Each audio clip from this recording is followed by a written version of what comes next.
Doomsday Preppers on National Geographic. Well, closer to home, the Pacific Northwest has become a haven of sorts for those seeking a refuge. Our Cole Miller took a trip to learn more about what's going on there. And really, Cole, why is this so popular? Well, Jennifer, Jeff, I can tell you just tracking these people down, finding them, that is not easy, let alone getting them to talk to you on camera. Now, there's a reason they're moving away and don't want us knocking on their doors. In part one of our Prepper series, we tracked down a realtor who's helping people to live out this dream. You know, we live just like anybody else. The difference is that we do think that there might be some bad things coming. Not far from the sparkling waters of Lake Coeur d'Alene and the bustling streets of the town it's named after, there's a movement. There's just more people that are waking up. A movement that is growing. There's a lot of people out there that are recognizing the idea that government isn't going to be able to take care of everything for everybody. And that movement, it has a name. It is the American Redoubt.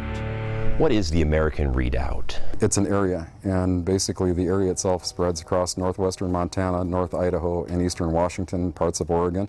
And it's a place of refuge. The ideal is that it's a place that people can go to where they're going to be more secure and they're going to be in an environment that they're around more like-minded people. So just who are they? For lack of a better term, they're preppers. Chris Walsh, owner of Revolutionary Realty, is one. He moved here from Detroit almost a decade ago, and now he helps others find their home here to get away from it all. Business is booming.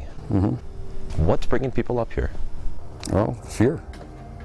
It's fear of a lot of different things. A financial collapse, a widespread terror attack on American soil, the food supply wiped out.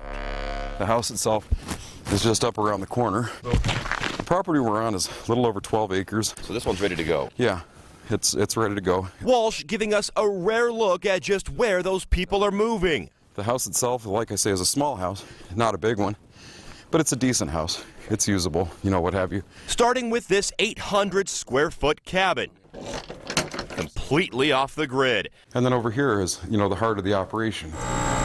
It's something he says people strive for, cutting ties with the utility companies. $150,000 for this property? $150,000. Is that a pretty good buy? It's a great buy. And outside we can see that power comes from the sun. These are thin film panels. There's also a makeshift root cellar for food storage. Pack the thing right to the top, and you've got what is basically the equivalent of about a pallet and a half of food.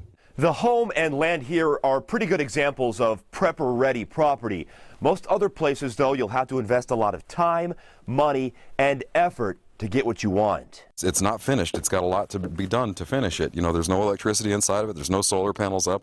It's a shell of a house on 20 acres. Come on in, the water's fine. Take a look at this. A prepper could come into this place and make it his or hers for a cool $199,000. This is the root cellar back here. And one of the biggest misconceptions, he says, that everyone has a bunker. And you can call this a bunker. I mean, it's the closest thing that I've ever seen to a legitimate bunker. Walsh says the people living here in this American Redoubt simply aim to be self-reliant. He says they aren't racist or exclusive, as some may say. It's not people walking around in gas masks, guns slung over their shoulder. It's not a game of politics, red or blue, conservative or liberal.